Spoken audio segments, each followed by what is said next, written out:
ተመልካቾች ቆይታችን የምንጀምረው ከሀገር ውስጥ ጉዳይ ይሆናል። የዳይመንድ ሊግ ጉዳይ እናስቀድማለን። የዳይመንድ ሊግ ዛሬ በኳታር ዶሃ በሶስተኛ ከተማ በሆነችው በዳይመንድ ሊግ ውድድር ዛሬ በዶሃ ቀጥሎ ሲከናወን በ1500 ሜትር በ5000 ሜትርና በ3000 ሜትር መሰናክል ኢትዮጵያውያን አትሌቶች የሚሳተፉባቸው ውድድሮች ይጠበቃሉ። ከ3000 ሜትር መሰናክል ሴቶች ውድድር ስንጀምር ዛሬ በተለይ ሲምቦ አለማየሁና ሎሚ ሙለታ ከኢትዮጵያ በዚህ ውድድር ላይ እንዲሳተፉ መርሃ ግብር ተይዞላቸዋል ወይም ደግሞ በዝርዝር ውስጥ የተካተቱ ኢትዮጵያውያን አትሌቶች ናቸው። በዚህ ርቀት 8 አትሌቶች ይሳተፋሉ። 14 አትሌቶች ይሳተፋሉ። ከኬንያ ፌዝ ቼሮቲች ትጠበቃለች። እንደዚሁ በሚቲንግ በዚህ ደግሞ በዶሃ በተደረገ የ3000 ሜትር መሰናክል ከዚህ ቀደም በተደረገ ውድድር የሚቲንግ ሪከርዱን የያዘችው ደግሞ ሃይቨን ኪንግ ነች። 9 ደቂቃ ከ12 ሰከንድ በመሮጥ እናም ዛሬ ምሽት እነዚህ ሲምቦ አለማየሁና ሎሚ ሙለታ ሲሮጡ ይህንን የቦታውን ሪከርድ የአጠቃላይ ሪከርድ ሊያሻሽሉ ይችሉ ይሆን የሚጠበቅ ይሆናል። ዛሬ ምሽት ከሚደረጉ የዶሃ ውድድሮች ዶሃ ላይ ከሚደረጉ የአትሌቲክስ ውድድሮች መካከል የ3000 ሜትር መሰናክል የሚጠበቅ ውድድር ነው። በነገራችን ላይ በዶሃ የዳይመንድ ሊግ ውድድር ከ45 በላይ የኦሎምፒክና እንደዚሁም ደግሞ የዓለም ሻምፒዮን አትሌቶች ይሳተፋሉ። ያ ማለት ትልልቅ ተወዳዳሪዎች ትልልቅ አትሌቶች በዚህ በዶሃ እንደሚሮጡ ነው አስቀድሞ መርሃ ግብር የተያዘላቸው። ከዚህ አንጻር ተጠባቂ ውድድር እንዲሆን አድርጎታል። በ1500 ሜትር ሴቶችም ተጠባቂ አትሌቶች ይፎካከራሉ። በርካታ ኢትዮጵያውያን በዚህ ውድድር እንደሚሮጡ ነው እንግዲህ የወጣው መርሃ ግብር የሚያሳየው። ከነዚህ መካከል ሳሮን በርሄ፣ መብሪት መኮንን እንደዚሁም ሳምራይት ምልጌታ፣ ባይሴ ቶሎሳ የመሳሰሉ አትሌቶች ይጠበቃሉ። እናም በ1500 ሜትር የሴቶች ውድድር ተጠባቂ አትሌቶች ናቸው። በ5000 ሜትርም ተጠባቂ አትሌቶች አሉ። ከኢትዮጵያውያን በኩል ጌትነት ዋሌ እንደዚሁም አዲሱ ዩኔና አዳነ ካሴ የሚጠበቁ ተወዳዳሪዎች ናቸው። በዚህ የወርልድ ሊድ የመሪ ሰዓት በአሁኑ ሰዓት ያለው ደግሞ ግራም ፊሸር ነው። አሜሪካዊው አትሌት የውድድሩ የዶሃ ሪከርድ ባለቤት ደግሞ ኤሉድ ኪፕቾጌ ነው። 12 ከ51 በመሮጥ ከዚህ ቀደም የያዘው የቦታው ሪከርድ ነው ተቀምጦ አለ። የ1500 ሜትር ላይ ደግሞ አመት ፈጣን ሰዓት ያላት ጉዳፍ ጸጋይ ነች 3:53። እንደዚሁም የቦታው ሪከርድ ደግሞ በአበባ አረጋዊ ተይዞ የሚቀመጥ ነው። ከ5000 ሜትር ወንዶች 3000 ሜትር መሰናክል ሴቶች 1500 ሜትር ሴቶች በተጨማሪም ሌሎች ውድድሮች በተለይ አሉ። ኢትዮጵያውያን የማይሳተፉባቸው ውድድር የአጭር ርቀት እና የመካከለኛ ርቀት ውድድሮችም አሉ። ተጠባቂ መርሃ ግብሮች ናቸው የሚከናወኑት የዶሃ ዳይመንድ ሊግ ላይ። ቀደም ሲል ስናነሳው እንደነበረው ደግሞ 45 የኦሎምፒያን ወይም ደግሞ ኦሎምፒክና የዓለም ሻምፒዮና ውጤታማ የሆኑ አትሌቶች በዚህ በዶሃ ዳይመንድ ሊግ እንደሚሳተፉ ነው እንግዲህ የወጣው መርሃ ግብር የሚያመላክተው። ወደ ሌላኛው መረጃችን ስናመራ ክቡራን ተመልካቾቻችን የምናገኘው ቱሪዝም ሚኒስቴር ከታላቁ ሩጫ በኢትዮጵያ ጋር በመተባበር የሚያዘጋጀው እና በአራት ከተሞች እየተከናወነ የሚገኘው ለወቅሽ ኢትዮጵያ የሩጫ መርሃ ግብር ግንቦት 17 በቆጂ ከተማ እንደሚካሄድ ትናንት በሰጠው ጋዜጣዊ መግለጫ ላይ ይፋ ተደርጓል። በስፖርት ከተለያዩ ሁኔታዎች ጋር ይገጣጠማል። አንደኛው ከቱሪዝም ጋር ያለው ግንኙነት ደግሞ ከፍተኛ ነው። ስፖርት ቱሪዝም ሀገራት እየሰሩበት ውጤታማ የሚሆኑበት ዘርፍ ነው። ለዚህ የሚጠቀሱ ሀገራት አሉ። በቅርቡ እንኳን ጎረቤት ሩዋንዳን ማንሳት ይቻላል። ሩዋንዳ ከስፖርት ቱሪዝም ጋር በየአመቱ የምታገኘው ገቢ በጣም ብዙ ነው። እናም ታላቁ ሩጫ በኢትዮጵያ በየአመቱ በሚያከናውነው የሩጫ መርሃ ግብሮችም ከቱሪዝም ሚኒስቴር ጋር በመሆን በየአመቱ እያዘጋጀው ይገኛል። እናም ከዚህ አስቀድሞ በሐዋሳ፣ በአርባ ምንጭ፣ በጅማ እንደዚሁም ደግሞ አሁን አራተኛውን ደግሞ በጀት አመቱ ማለት ነው አራተኛውን የለወቅሽ ኢትዮጵያ የሩጫ መርሃ ግብር በቆጂ ከተማ እንደሚያከናውን ይፋ ያደረገው። በቆጂ ለምን ተመረጠች? እንደምታውቁት በቆጂ የአትሌቶች መፍለቂያ የአትሌቶች ሀገር ከተማ ነችና አካባቢው ለኢትዮጵያ አትሌቲክስ አበርክቶ ከፍተኛ ነው። እናም ደግሞ ይህንን ከስፖርት ቱሪዝም ጋር በማስተሳሰር በየአመቱ የሚከናወን የሩጫ ውድድር ይከናወናል። ትናንት ጋዜጣዊ መግለጫ ሲሰጥም ቱሪዝም ሚኒስቴር የሚኒስትር ዴታ የሆኑት ዶክተር እንደገና አበበ እንደዚሁም ደግሞ በባህልና ስፖርት ሚኒስቴር የስፖርት ልማት ዘርፍ ሚኒስትር ዴታ የሆኑት አቶ መኪው መሐመድ ጭምር ተገኝተው ነበርና አጠቃላይ በስፖርት ቱሪዝም ላይ ከሰራን ሀገርን መጥቀም እንችላለን የሚል መልእክትን እንደ አቶ መኪው መሐመድ አስተላልፈዋል። ይህ እንግዲህ በተለይ ብዙዎቹ አትሌቶችም ትልልቅ ሰዎችም የአካባቢው ተወላጆችም ጭምር እንዲሮጡበት የሚያስችል ነውና ለወቅሽ ኢትዮጵያ የሩጫ መርሃ ግብር በቆጂ ከተማ ላይ ሲደረግ ትልቅ ትኩረትን እየሳበ ነው። ብዙዎችም ከውጭ መተው ጭምር በዛች በበቆጂ ከተማ ላይ መሮጥ የሚፈልጉ ናቸው። ብዙ ዶክመንታሪዎች ተሰርተዋል ስለ በቆጂ አሁን ያለችበትን ሁኔታ በማየትም እዛ አካባቢ ያለው የመሰረተ ልማት ችግሮች እንዲቀረፉ ምክንያት ይሆናል ተብሎ ነው የሚጠበቀው። ከዚህ አስቀድሞ የኢትዮጵያ ቴሌቪዥን በተለያዩ የዜናና የፕሮግራም አማራጮቹ በቆጂ አሁን በምን ሁኔታ ላይ ትገኛለች በሚልም በተደጋጋሚ በዜናዎቹም በፕሮግራሞቹም ሽፋን ሲሰጥ በቆጂን እናስባት በተለይ ከስፖርት ቱሪዝም ጋር አያይዘን በቆጂን ማልማት ያስፈልጋል። ምክንያቱም ኢትዮጵያ በተለያዩ የዓለም አቀፍ የአትሌቲክስ ውድድሮች ላይ በኦሎምፒክ፣ በዓለም ሻምፒዮና፣ በክሮስ ካንትሪ ወይም ደግሞ በአገር አቋራጭ ውድድሮች ያመጣቻቸው ወርቆች ያስመዘገበቻቸው ወርቆች አብዛኞቹ ከበቆጂ ከተማ ተነስተው ነው በዓለም አደባባይ የኢትዮጵያ ሰንደቅ ዓላማ ከፍ ብሎ እንዲውለበለብ ማድረግ ይቻሉትና ይሄንኛው ስፖርት ቱሪዝም ከበቆጂ ጋር መሳሰሩ ይበል የሚያሰኝ ነው። እናም ብዙዎች ይሮጡበታል፣ ለአካባቢው መነቃቃትን ይፈጥራል ተብሎ ነው የሚጠበቀው። ከዚህ ከለወቅሽ ኢትዮጵያ የቱሪዝም የበቆጂ ከተማ የሩጫ ውድድር ወደ ሌላኛው ጉዳያችን ስናመራ ደግሞ የኢትዮጵያ ፕሪሚየር ሊግ እናገኛለን። የኢትዮጵያ ፕሪሚየር ሊግ 30ኛ ሳምንቱ ላይ ደርሷል። በሐዋሳ ከተማ ሲከናወን ቆይቷል። የመጨረሻውን የሐዋሳ መርሃ ግብሩን ደግሞ 30ኛ ሳምንት ላይ አከናውኖ የመጨረሻዎቹን ሳምንታት ወደ አዳማ መጥቶ ማጠናቂያ መርሃ ግብር የሚያከናውን ይሆናል። ከዛሬ ጀምሮ ነው እንግዲህ ጨዋታዎቹ የሚደረጉት። ወሳኝ ምዕራፍ ላይ የደረሰው የሊጉ መርሃ ግብር የሐዋሳ ቆይታውን የሚያጠናቅቅበት እንደመሆኑ መጠንም ትኩረትን ይስባል። ዛሬ ምሽት 12 ሰዓት ጀምሮ ደግሞ በሐዋሳ ከተማና በቅዱስ ጊዮርጊስ መካከል የሚደረገው ጨዋታ ተጠባቂ ነው። ይህ መርሃ ግብር በተለይ ሐዋሳ ከተማ የመውረድ ስጋት ነበረበት። በእርግጥ ባለፉት ጊዜያት እያስመዘገበ ካለው ውጤት አንጻር መነቃቃቶችን አሳይቶ ከወራጅ ቀጠናም መውጣት ችሏል። ቅዱስ ጊዮርጊስ ወደ ላይ ለመጠጋት የሚያደርገው ጨዋታ እንደመሆኑ መጠን ይጠበቃል። ለሐዋሳ ግን የሞት የሽረት ትግል ነበር ባለፉት ጨዋታዎችን ሲያደርግ የነበረውና ዛሬም እሱን ያስቀጥላል። ለቅዱስ ጊዮርጊስ ጋር ከሚያደርጉት ጨዋታም ትኩረትን የሚስብና ጥሩ ፍክክር ይታይበታል ተብሎ የሚጠበቅ ነው። በተመሳሳይ ቀን 9 ሰዓት ላይ ሲዳማ ቡና ከወላይታ ዲቻ የሚያደርጉት ጨዋታ ይጠበቃል። የኢትዮጵያ ፕሪሚየር ሊግ 30ኛ ሳምንቱ ላይ ሲደርስ ኢትዮጵያ መድን በ57 ነጥቦች የኢትዮጵያ ፕሪሚየር ሊግን መራ ይገኛል። በታሪኩ ለመጀመሪያ ጊዜ የኢትዮጵያ መድንን የኢትዮጵያ ፕሪሚየር ሊግ ዋንጫን ለማንሳት ኢትዮጵያ መድን በጥሩ ጎዳና ላይ እንደሚገኝ ማየት ይቻላል። ኢትዮጵያ ቡና 48 ነጥቦች ሰብስቦ ሁለተኛ ነው። ባህር ዳር ከተማ በ47 ነጥቦች ሶስተኛ ደረጃ ላይ ተቀምጧል። መቻል በ41 ነጥቦች አራተኛ ደረጃ ላይ ይገኛል። ወልዋሎ ዓዲግራት ዩኒቨርሲቲ፣ ሶል ሽረ፣ አዳማና መቀለ ሰባ እንደርታ ደግሞ ወራጅ ቀጠና ላይ የሚገኙ ናቸው። አራት ይወርዳሉ፣ ሁለት ወደ ፕሪሚየር ሊጉ ያድጋሉ። ያደጉት ደግሞ ሸገርና ኔጌሌ አርሲ ናቸው። አራቱ የሚወርዱት ግን በቀጣይ የሚደረጉ መርሃ ግብሮች ትኩረትን የሚስቡ ናቸው። በዚህ በ30ኛ ሳምንት መርሃ ግብር የፊታችን ሰኞ ባህር ዳር ከመቻል የሚያደርጉት ጨዋታ የሚጠበቅ ነው። የሀገር ውስጥ ጉዳዮቻችን እዚህ ጋር ገታ እናደርግና በቀጥታ ወደ ባህር ማዶ ጉዳዮቻችን እናምራና ባርሴሎና በስፔን ላሊጋ 36ኛ ሳምንት ትናንት ከሜዳው ውጭ በደርቢው ከኤስፓኞል ጋር ተጫውቶ ባርሴሎና ኤስፓኞልን 2-0 በሆነ ውጤት አሸንፏል። የመጀመሪያ የጨዋታ አጋማሽ ባርሴሎና ከፍተኛ የኳስ ቁጥጥር ብልጫን የወሰደበት ነበር። ኢላማቸውን የጠበቁ ሙከራዎችን በማድረግ ግን ያን ያህል የተለያዩ አልነበሩም። ሁለቱም አንዳንድ ኢላማቸውን የጠበቁ ሙከራ ነበር ማድረግ የቻሉት። የጨዋታው ሁነኛ ነገር የተፈጠረው ግን በሁለተኛው የጨዋታ አጋማሽ ነው። 53ኛው ደቂቃ ላሚን ያማል እንደተለመደው በዛ ግራ እግሩ አስደናቂ ኳስን መረብ ላይ አሳርፎ ባርሴሎናን ቀዳሚ አድርጓል። በ80ኛው ደቂቃ በተለይ ደግሞ ኤስፓኞል ከነበሩ ተጫዋቾች አንድ ተጫዋች በቀይ ካርድ ወጥቶበታል። እናም የባርሴሎና የኃያልነት የበለጠ ቁጥጥሩ ከፍ ብሎ 95ኛው ደቂቃ ላይ በጭማሪ ሰዓት ማለት ነው በጭማሪ ደቂቃዎች ላይ በተቆጠረ ግብ ያስቆጠረው ደግሞ ፈርሚን ሎፔዝ ነው። ኳስን ከመረብ ጋር አገናኝቶ ባርሴሎና 2-0 አሸነፈ።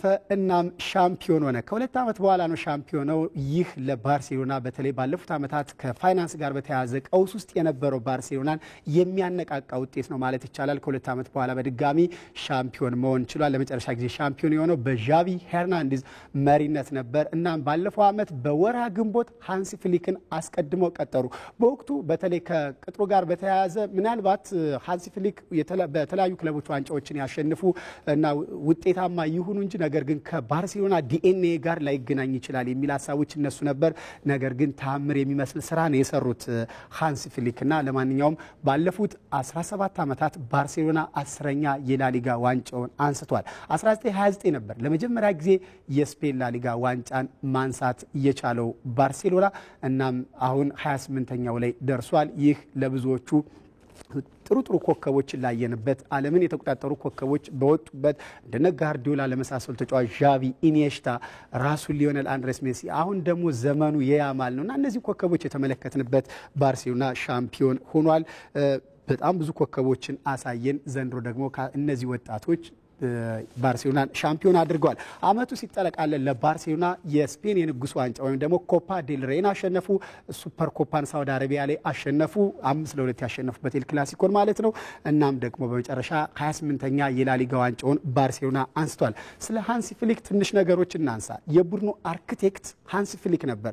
እናም ባለፈው አመት በወርሃ ግንቦት ሲቀጠር ብዙዎቹ ቀደም ሲል ስናነሰው እንደነበር ብዙዎቹ ሐሳቦችን አንስተው ነበር። ባርሴሎናን ወደ ቀደመ ከፍተው ይመልሳል አይመልስም የሚል ክርክርም ሲነሳበት ነበር። ነገር ግን ወጣቶቹን ልምድ ካላቸው ጋር አንድ ላይ በማጣመር አስደናቂ ስራ ነው የሰራው። ወጣቶቹ በራስ መተማመናቸው ከፍ እንዲል አድርጓል። በተለይ እንደ ሮበርት ሌቫንዶቭስኪና ራፊኛ የመሳሰሉ ተጫዋቾች ደግሞ የራስ መተማመናቸው ዝቅ ብሎ ስለነበረ እነሱን የመመለስ ወጣቶቹን ደግሞ የነበራቸው ላይ በራስ መተማመናቸው ከፍ እንዲል በማድረግ አስደናቂ ጊዜን እንዲያሳልፉ ማድረግ ችሏል። ከዛ ባሻገር ደግሞ ይዞት ወደ ሜዳ የመጣው ሐሳብ አይዲያው እየተዝናኑ ተመልካችንም እያዝናኑ እንዲጫወቱ ራሳቸውም እየተዝናኑበት ውጤታማ እንዲሆኑ ያደረገ ስልትን በመንደፍ ነው እንግዲህ ውጤታማ የሆነበት። አሁን ባርሴሎናን መመልከት እጅግ አዝናኝ ነው። ራስን ይቆጣጠራል። ብዙዎቹ ይህንን የባርሴሎና ቡድን ሲመለከቱት የያሚል ያማል ብቻ ሳይሆን ራፊኛ የሚያደርገው ፔድሪ የሚያደርገውን ነገር የአርሰን ቪንገር ነው ፔድሪ የባርሴሎና ልብ ሲሉ ነበር የገለጹትና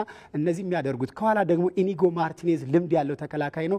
ከሌሎች ወጣቶች ጋር እያጣመሩ የሰሩት ቡድን እጅግ አስደናቂ ነበር። በመጨረሻም ፍሬያማ ሆኗል። እንዲያውም ይህ ቡድን ለአራትዮሽ ዋንጫ ነበር ሲፋለም የነበረው። በአውሮፓ ሻምፒዮንስ ሊግ ግን ኢንተር ሚላን የሚያክል ተገዳዳሪ ቡድን ጣለባቸው እንጂ የአራትዮሽ ዋንጫቸውን ሊያሳኩ የሚችሉበት እድል ጫፍ ላይ የደረሰ ነበር ማለት ይቻላል። በተዝናኖት የሚያዝናኑ ራሳቸው እየተዝናኑ ተመልካችን የሚያዝናኑ የማይገመቱ ናቸው። ብዙዎቹ እንቅስቃሴያቸው የማይገመትና ለተጋጣሚ ቡድንም መከራን ሲያዘንቡ የከረሙ ናቸው ማለት ይቻላል። በ36 የስፔን ላሊጋ ጨዋታዎች ደግሞ 96 ግቦችን ያስቆጠረው ይሄ ምን ያህል ባርሴሎና አዝናኝ እንደነበረ የሚያሳይ ነው። ኳሱ ለባርሴሎና ተጫዋቾች ቁልፍ ነገር ነበር። ከኳሱ ጋር ይደንሱበታል አብዛኞቹ። ለዚህ ላሚን ያማልን፣ ፔድሪን ማንሳት ይቻላል። ራሱ ራፊኛ ባለፉት ዓመታት እያሳየ ካለው እንቅስቃሴ ዘንድሮ እጅጉን የተለየውና ምናልባት ባሎን ዶርን የሚያሸንፍ ከሆነ አንደኛው እጩ መሆን ያለበት ራፊኛ ነው የሚሉ ሐሳቦች የሚሰነዘሩ ነበርና እነዚህ ተጫዋቾች አጠቃላይ በተለያየ ሲፈልጉ በመልሶ ማጥቃት ይጫወታሉ፣ ሲፈልጉ ደግሞ ቀዝቀዝ ባለ የቢልድ አፕ እየሰሩ ይጫወታሉ። ይህንን ነገር ተመልክተነዋል። ሌላው ከፊት መስመር ላይ ያለው ልምድ ያለው ባለ ልምዱ በአውሮፓ ራሱን ሁነኛ 9 ቁጥር እንደሆነ ያስመሰከረው ሮበርት ሌቫንዶቭስኪ በዚህ ዓመት 25 ግቦችን አስቆጥሯልና አስደናቂ ዓመት ነው ያሳለፈው ማለት ይቻላል። ራሱ ራፊኛ 18 ግቦችን አስቆጥሯል። ያማል 8 ግቦች አሉት። እነዚህ ሶስቱ ሁል ጊዜ በተለይ የባርሴሎና የፊት መስመር ጤነኛ ከሆኑ ሶስቱ አጥቂዎች ይሰለፋሉ። ሮበርት ሌቫንዶቭስኪ፣ ራፊኛና ላሚን ያማል እነዚህ በድምሩ 25፣ 18ና 8 ግቦችን አስቆጥረዋል። የላሚን ያማል መቼም ስለሱ ቃላቶች ራሱ የሚሰንፉ ይመስላል። ላሚን ያማልን ለማድነቅ የፊት መስመሩ በፌራን ቶሬስ ይታገዛል። ፌራን ቶሬስ 10 ግቦችን አስቆጥሯል። 6 ወደ ግብ የተቀየሩ ኳሶችን አመቻችቶ አቀብሏል። ዳኒ ኦልሞ ሌላኛው የባርሴሎናን የፊት መስመር የሚያግዘው ተጫዋች ነው። 9 ግቦችን አስቆጥሯል። 3 ኳሶችን አመቻችቶ አቀብሏል። ሌላኛው ቁልፉ ነገር ለቡድኑ አንድነት ያለው መልበሻ ክፍል መኖሩ ነው። ባርሴሎናን ሻምፒዮን አድርጎታል። አስቀድሞ ብዙ ነገሮች እነሱበት ነበር። ነገር ግን መልበሻ ክፍሉ አንድነት ሆኗል። ወጣቶቹን ከልምድ ካላቸው ጋር አጣምረው ደግሞም አንድነት ህብረት እንዲኖር ያደረጉበት መንገድ በጣም አስደናቂ ነበር። እነዚህኞቹን አነሳን እንደ ላሚን ያማል፣ ፔድሪ የመሳሰሉ ኮከቦችን አነሳ። በዚህ ዓመት ግን 7 የላማሲያ ምሩቃን ለባርሴሎና የመጀመሪያ ጨዋታቸውን አድርገዋል። ከዚህ የሚነሳው ጀራርድ ማርቲን ነው። እንደ ዳኒ ሮድሪጌዝ፣ ፓው ቪክቶር የመሳሰሉ ተጫዋቾችን ማንሳት ይችላል። የላማሲያ 7 ምሩቃን በዚህ ዓመት የመጀመሪያ ጨዋታቸውን ያደረጉበት ነበር። ይህ ለጀርመናዊ አሰልጣኝ ለሃንሲ ፍሊክና ለባርሴሎና ስኬታማ ዓመት መሆኑን ያስመለከተን ነው። ሌላኛው ወጣቶቹን ከልምድ አነሳን። ከኋላ መስመር ስናነሳ በተለይ ኢኒጎ ማርቲኔዝ በጣም ልምድ ያለው ተከላካይ ነው። ሌሎች ወጣቶችን ግን ያካተው ነው። ጁሊየስ ኩንዴ መረሳት የለበትም። ተጫዋች ኮፓ ዴል ሬይ ላይ ባርሴሎና ሻምፒዮን ሲሆን ኤል ክላሲኮ ወሳኙን ግብ ማስቆጠር የቻለና የመጨረሻ አሸናፊዋን ግብ ያስቆጠረው ተጫዋች ነው። እቅዱ መቼም ተስፋ አንቆርጥም ነው የሃንሲ ፍሊክ በዚህ ዓመት። አብዛኞቹን ጨዋታዎች ተመልክታችሁ ከሆነ ተመልካቾቻችን እየተመራ ባርሴሎና እንደገና መልሶ እያሸነፈ ነው።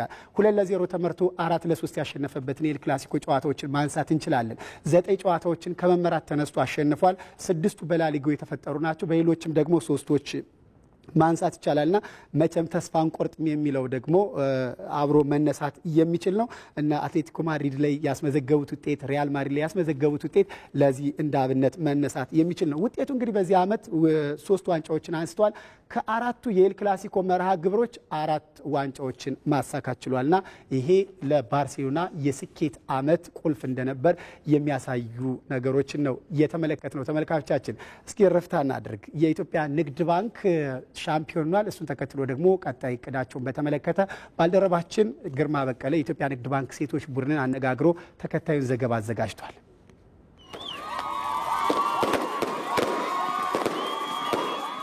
ውድድሩን በዋናነት የሚመራው የኢትዮጵያ እግር ኳስ ፌዴሬሽን ዘንድሮ ለሴቶች ፕሪሚየር ሊግ አዲስ ዋንጫን በሊጉ የመዝጊያ ዕለት አስተዋውቋል። በሰፌድ ምልክት ታሳቢ ተደርጎ የተሰራውን ይህን ዋንጫ ያነሳው የመጀመሪያው ክለብም ኢትዮጵያ ንግድ ባንክ ሆኗል። ከዚህ በፊት ገበያተኞች የተጣበቡበት ነበረ። አሁን ግን ባለማተኞች የተጣበቡበት የኢትዮጵያ ዋንጫን በሚገባ ተመልክተን የሴቶቹ ምን ይሆናል ብለን እያሰብን ነበርና በዚህ አጋጣሚ እግር ኳስ ፌዴሬሽኑን እናመሰግናለን ይሄንን ስላሰበልን። በእርግጥ ሁሉ ጊዜ ተመሳሳይ ዋንጫ ከሚሆን ለየት ያለ ነገር ሲሆን ይበልጥ ደስ ይላል። ያው አልተለመደም። በእርግጥ ግን ያው የሆነ ነገር ማስተላለፍ የፈለጉት ነገር እንዳለ ያው ተስፋ ያረግን ያም ምክንያት ብለን ብቻ ግን ደስተኞች ነን። በተሰጠን ነገሮች ሁሉ ደስተኞች ነን።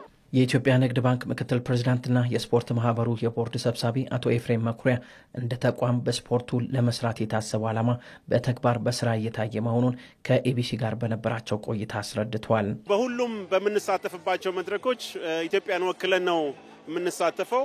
ለኢትዮጵያ ማበርከትን ነው በዋናነት ዓላማ የሚያደርገው ባንኩ። በስፖርት ዘርፉ ደግሞ ይህን እድል ይሰጣል።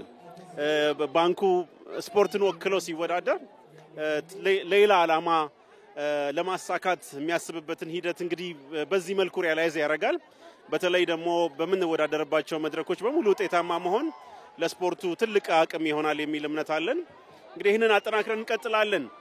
ኢትዮጵያ ንግድ ባንክ ዘንድሮ ሻምፒዮን ሲሆን 5 ለተከታታይ ዓመታት የተመዘገበ ዋንጫ ነው። ይህ ግን እንዲሁ አልጋ በአልጋ በሆነ መንገድ እንዳልነበር አባላቱ ተናግሯል። በተለይ በዘንድሮ የሁለተኛ ዙር መርሃ ግብሮች እጅግ ፈታኝ ጊዜን እንዲያሳልፉ እንዳደረጋቸው አብራርተዋል። ያው እንደ ንግድ ባንክ ተደጋጋሚ ጌሞች ላይ ነው በተለይ ያሳለፍነው። በዚህ ዓመት እረፍት አልነበረንም ማለት ይቻላልና ያ ደግሞ በተለይ ወደ ማለቂያው አካባቢ ላይ ትንሽ ጫና ድካሞች ይታዩ ነበርና ያን ግን እንደ ሲኒየር ቲም እና ደግሞ ጠንካራ ቲሞችን ጠንካራ ተጫዋቾችን እንደሰበሰበ ቲም ያን ነገር ተወተን ጨርሰናል። በእርግጥ ሁለተኛ ዙር ላይ ትንሽ ከመጀመሪያ ዙር ያነሰ ነገር ነው ያሳየነው። ዘንድሮ ግን ብዙ ፈተናዎች ገጥሞን ነበር። ስለሆነ ከሆነ ክረምት ላይ ነው ያለቀው።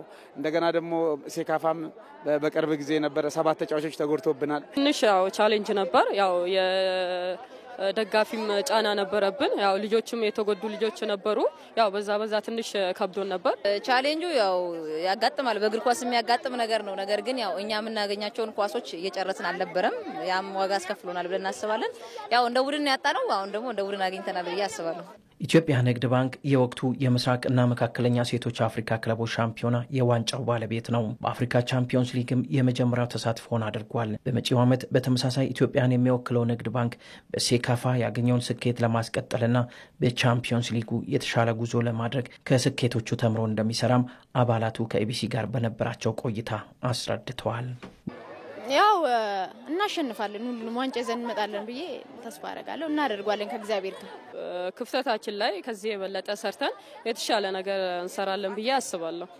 ሴካፋ ጀምረናል አንድ ብለን ከዚህ በኋላም ያለውን ደግሞ ያንን ስላመጣን ለሁለተኛ ጊዜ ለመድገም ነው ጠንክረን እንሰራለን ብዬ አስባለሁ። ያንን ነገር ለማሳካት ደግሞ ከዚህ በኋላ ያለውን ይሄንን ዛሬ ገለናል። ከዛ በኋላ ቀጣይ ላሉብን የቤት ስራዎች እናስባለን።